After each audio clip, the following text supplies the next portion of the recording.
Party में और हमारी पार्टी में, कांग्रेस पार्टी में संगठन की थोड़ी पीछे कमी रही, कुछ अभाव रहा और संगठन मजबूत होना बहुत ज़रूरी है। इसी चीज़ को देखते हुए, लोगों से फीडबैक लेते हुए फैसला हुआ है कि हम पार्टी को नीचे से, ज़मीन से मजबूत करें।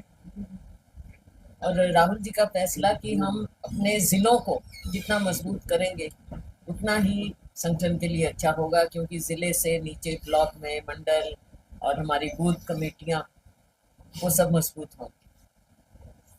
और आगे आने वाले समय में हमने अपने ज़िलों को दुरुस्त करने के लिए जो सिस्टम बनाया है राहुल जी के निर्देश पर, अभी गुजरात में शुरुआत की है, उसके बाद मध्य प्रदेश और हरियाणा में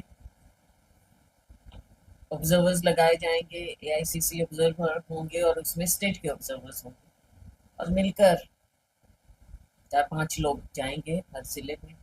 वहाँ पर जो उम्मीदवार हैं, जिनकी इच्छा है कि पार्टी को ज़िले में सर्व करें, वो एप्लीकेशन देंगे, उनसे बातचीत की जाएगी और वहाँ की स्थिति का जायज़ा लेंगे और पैनल बनाएंगे कि कौन पार्टी का काम करने के लिए इच्छुक भी है और कर भी सकते हैं, और वहाँ के स्थिति भी देखते हुए कौन पार्टी के लिए ठीक रहेगा। तो इसी संदर्भ में राहुल जी 4 तारीख को चंडीगढ़ आकर सभी ऑब्जर्वर्स से बात करेंगे, उन्हें बताएंगे और उनके दिशा निर्देश के मुताबिक ये बात आगे बढ़ेगी। और हमें पूरा विश्वास है कि एक अच्छी शुरुआत है, बहुत समय से कार्य हुआ नहीं और इसके तहत ज़िले भी बने और नीचे ब्लॉक्स भी बने, मंडल और बूथ कमेटियाँ मजबूत हैं, यही सबकी इच्छा है।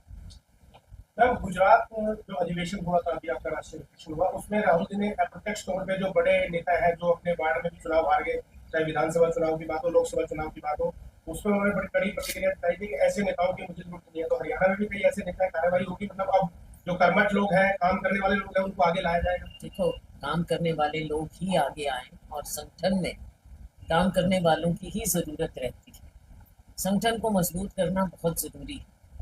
और जो उन्होंने कहा, राहुल जी ने कहा, उन्होंने वो बात कही जो कि चल रही है बात, कि संगठन के अभाव में ऐसा हो रहा है। तो इसीलिए संगठन को अब हम नीचे से लेकर ज़्यादा महत्व देंगे और संगठन को महत्व मिलना भी चाहिए, बशर्ते बशर्ते संगठन काम करने वाला हो और ना कि किसी व्यक्ति विशेष के नारे लगाने वाला।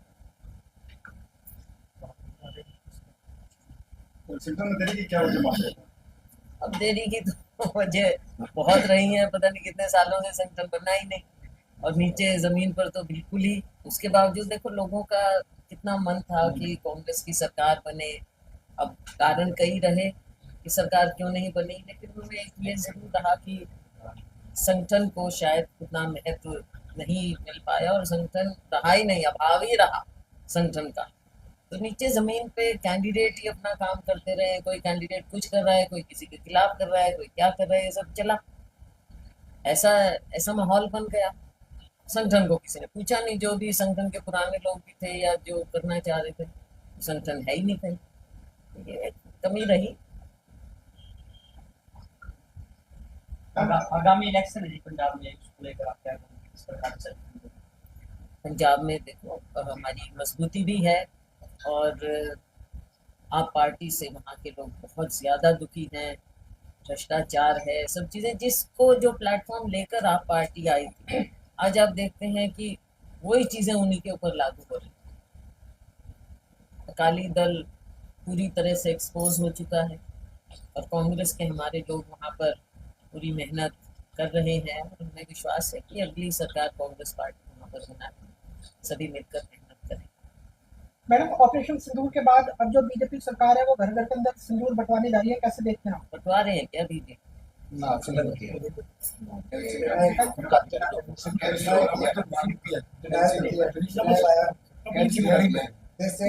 देखो, एक बहुत ही सीरियस मामला जिसकी इंटरनेशनल रिपरकशंस हुई, उसको आज हम अपने ही देश में इस तरह से राजनीतिक रूप से उसका इस्तेमाल करने की कोशिश करे अगर सत्ता पक्ष, तो ये क्या, एक देश को इकट्ठा करो। आप ये क्या क्या एक हर चीज को आप प्रोपेगेंडा का हथियार बनाना चाहते हो। ये देश के हित में नहीं होती है बात। देश के हित में है कि देश इकट्ठा हो टेरर के खिलाफ, देश इकट्ठा हो दुश्मन के खिलाफ, जहां से क्रॉस बॉर्डर टेररिज्म को बढ़ावा मिलता रहा है, उसमें एक्शन हुई है। उसमें हमारे नेता राहुल जी ने और नेताओं ने सबने कहा कि हम इस मामले में सरकार के साथ हैं, जो एक्शन लेना हो सख्त से सख्त एक्शन लिया जाना चाहिए। ये बात हुई, लेकिन दुख की बात यह है कि ना ऑपोजिशन को ना पार्लियामेंट को कुछ समझा जाता। ऑल पार्टी मीटिंग भी माननीय प्रधानमंत्री जी एड्रेस नहीं करते। तो देश की परंपराएं हैं, उनकी भी इज्जत होनी चाहिए। देश को इकट्ठा रखने की, ऑपोजिशन को उसकी स्पेस देने की, ये सारी चीज़ें देश के अंदर भी इसको हमने सही ढंग से पेश करना होता है। लेकिन अगर आप इस तरह से प्रोपेगेंडा का इंस्ट्रूमेंट बनाएंगे तो लोग ऐसी बात में आने वाले नहीं। टेरर के खिलाफ आप पूरा काम करिए, मजबूती से करिए। हमारी बहादुर सेना पर सभी को गर्व है। इतिहास में एक बार नहीं, हमारी सेना ने बार बार अपनी बहादुरी दिखाई है, देश की रक्षा की। तो इसलिए उसको डाइल्यूट नहीं करना चाहिए। आज सिंदूर भेजने का मतलब क्या है? आपके नेता कुछ बोल देते हैं, किसी का भी इंसल्ट कर देते हैं, लेकिन पार्टी की ओर से, भाजपा की ओर से, आप बताइए, इनकी सरकार की ओर से, इनके नेतृत्व की ओर से क्या कहा जाता है? कुछ कहते ही नहीं है। हमेशा ये अपने ऐसे लोगों को बचाते हैं, उनके खिलाफ कुछ नहीं कहते। सांसद तक कैसी बातें करते हैं, and then what do you do? कुछ भी नहीं, हाँ जी माफी मांग ली, हो गया काम। ऐसे होता है। अगर जो इतनी जिनको जिम्मेवारी मिली होती है, पब्लिक लाइफ में ना कुछ मिला होता है, कोई मंत्री है, कोई एमपी है, कोई एमएलएज हैं, कोई कुछ भी कह दे, सेना पर कुछ कह दे, हमारे महिलाओं के बारे में कुछ भी कह दे, ऐसे कैसे? ये तो भाजपा का असली चेहरा सामने आता है बेनकाब होते। ठीक है, एसवाईएल का मुद्दा है कि डिसमिस चले आ रहे हैं, उस पर क्या कहना चाहते हो? कुछ पार्टी जो है, भारतीय जनता पार्टी और भाजपा इसके बारे में कतई सीरियस नहीं है। पहले भी अकाली दल के साथ इनकी सरकार थी, केंद्र में थी, क्या किया इन्होंने? हरियाणा को अपना हिस्सा मिलना चाहिए, इस पर हम सभी कहते हैं, मानते हैं, लेकिन इस और कोई कदम नहीं। ना केंद्रीय सरकार कुछ करती है, ना राज्य हरियाणा की सरकार कुछ इसमें कर रही है। जी, शशि थरूर जी को जो प्रतिनिधिमंडल बाहर विदेशों में भेजे गए, उसमें एक का नेतृत्व दिया गया और कांग्रेस पार्टी उसका विरोध करेगी। हमने जो नाम किए थे उन लोगों को नहीं भेजा गया, तो काफी ज्यादा कंट्रोवर्सी। बात ये नहीं है, कंट्रोवर्सी बिना बात के क्रिएट की सत्ता पक्ष ने। जब आप नेता प्रतिपक्ष से बात करते हैं, और जो भी होना चाहिए, बात करके नाम लिए जाते हैं, हर पार्टी नाम देती है। इन्होंने वो नहीं किया। बात करने के बाद भी आपने इंतजार तक नहीं किया कि हम अपना नाम दें, हमारे नेता, हमारी पार्टी अपना नाम दें। तो ये परंपराओं के खिलाफ किया। लेकिन उसके बावजूद जो नाम है, कांग्रेस पार्टी ने उस चीज़ को माना। हमारे लोग गए और वहाँ पर अपना रोल कर रहे। मैम, प्रदेश में नशा और क्राइम का ग्राफ बढ़ रहा है, ये सरकार बिल्कुल भी सीरियस नहीं। थोड़ा बहुत होता है, दिखाते हैं ये कि हम कैंप कर रहे हैं, हम नशा मुक्ति के लिए अभियान चला रहे हैं, हम डी एडिक्शन की कुछ बातें चलती हैं, वहाँ तक ठीक है। लेकिन ये हो क्यों रहा है, कैसे हो रहा है, कहाँ पर हो रहा है, आपका शासन उस बारे में क्या चाहता है और क्या प्रशासन वो काम कर रहा है? कहीं सख्ती आपको नजर आती है? एक दो जगह कहीं इंसिडेंट हम मीडिया के माध्यम से देखते हैं, पढ़ते हैं कि आज वहाँ, लेकिन क्या व्यापक रूप से कोई अभियान है? कितने लोगों को आपने पकड़ा है? कौन ये धंधा कर रहे हैं? उसके बारे में कहीं कुछ हमको तो नजर नहीं आता। जो जिनके परिवार बेचारों के लुट जाते हैं, बर्बाद हो जाते हैं, उन तक आप पहुंच कर कि चलो हम डी एडिक्शन करवाएंगे, चलो हम अवेयरनेस लाएंगे। ये तो रूटीन का मामला है। अवेयरनेस अभियान, जागरूकता अभियान रूटीन का मामला है जो करना चाहिए। लेकिन उसके अलावा अब इसको रोकने के लिए क्या करें? पूरी तरह से ये सरकार फेल, प्रशासन फेल। लेकिन विपक्ष भी कहीं नजर नहीं आ रहा मुद्दे उठाने के लिए। क्या इलेक्शन का इंतजार होगा, नजदीक आएगा तब आएगा विपक्ष? नहीं, ऐसी बात नहीं। विपक्ष पूरी आवाज उठाता है, हम उठाएंगे, उठाते रहेंगे। और हम तो बल्कि मीडिया से भी रिक्वेस्ट मैं करूंगी कि ऐसे जो काम हैं जो समाज के हित के हैं उसमें कृपया आप भी सरकार से ना दबें, और जहाँ जो गलत काम है उसको आप उजागर करेंगे तो ये भी एक अवेयरनेस का हिस्सा होता है कि इसमें आपका भी योगदान, सबका योगदान होना चाहिए। तो क्या मान के चले मैम कि जो अभी कांग्रेस पार्टी में संगठन बनेगा और जो सोच रहे हैं, जो कार्यकर्ता जो दिन रात मेहनत करते हैं, उनके अनुसार ही बनेगा? इच्छा तो यही है, तभी इतनी एक्सरसाइज हो रही है कि कार्यकर्ताओं से पूछ कर हो, ना केवल चंद नेताओं की मर्जी से संगठन चले, जो कि पिछले कितने सालों से हो रहा है। आप देखिए मैम, इनेलो के जो अध्यक्ष हैं अध्यक्ष सिंह चौटाला, वो ये कह रहे हैं कि कांग्रेस पार्टी विपक्ष की भूमिका निभाने में नाकामयाब रही है, क्योंकि उन्होंने सिर्फ पिता पुत्र को पूरा कंट्रोल दे रखा है, और जब तक पिता पुत्र के पास कंट्रोल रहेगा कांग्रेस की ऐसी गति होती रहेगी। तो वो अपने हिसाब से अपनी पार्टी चलाएं। कांग्रेस पार्टी खुद अपना कैसे ठीक करेगी तो कांग्रेस पार्टी देखेगी, हमारी हाईकमान देखेगी।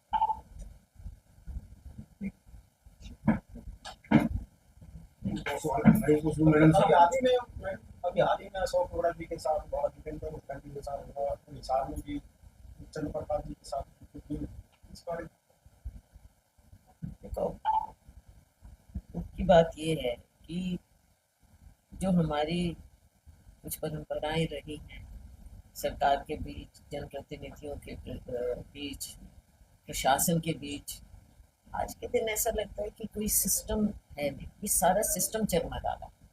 जब सिस्टम खराब होगा तो देश चल नहीं सकता। उसी का हिस्सा आप देख रहे हैं। अभी आपने देखा कि जींद में किस प्रकार से कुछ अफसरों के साथ कैसा बर्ताव किया गया, तो वो भी ठीक नहीं था। इस तरह की चीज़ें नहीं होनी चाहिए। और जो अशोक अरोड़ा जी के साथ हुआ वो तो देखो, आई डोंट थिंक उनकी कोई मेन ऑब्जेक्शन थी। उनकी तो ये थी कि भाई प्रतिनिधि क्यों आए, जो मतलब प्रतिनिधि क्यों आए, जो जिनको चुना है लोगों ने वो आए मीटिंग में। तो मुझे नहीं लगता ये कोई अनरीजनेबल बात उन्होंने कही। उन्होंने तो ठीक बात कही, लेकिन वहां पे जैसे प्रशासन का रोल रहा और फिजिकली कि क्या लोगों में क्या मैसेज आता है।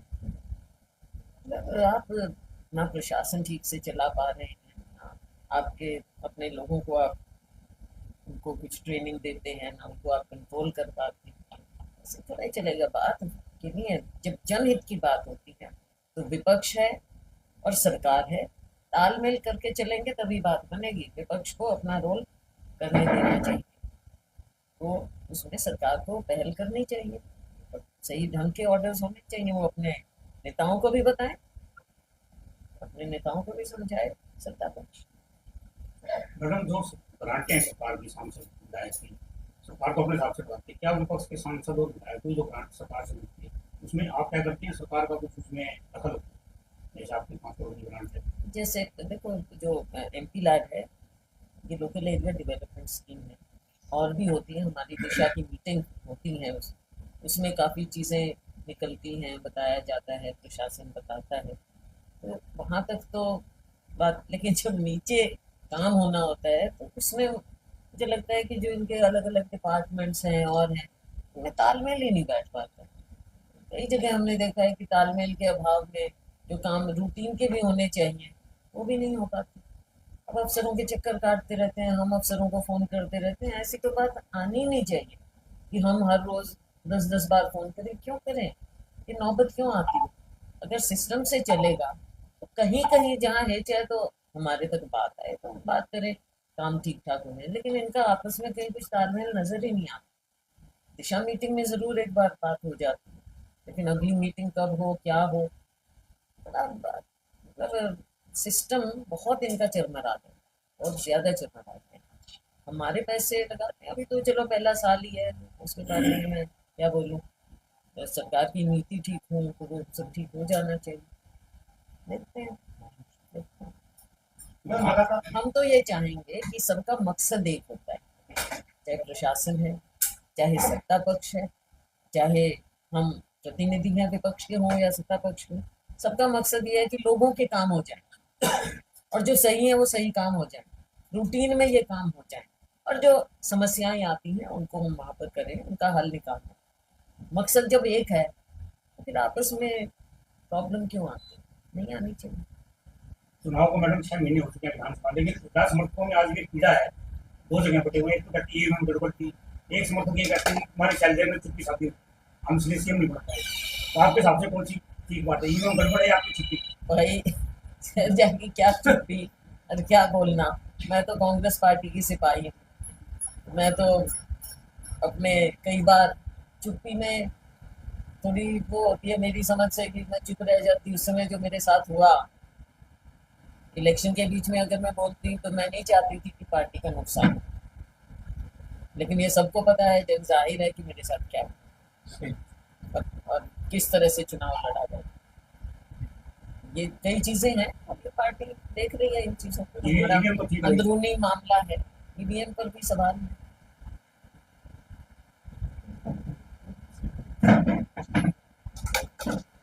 साथ में इसको लेकर जी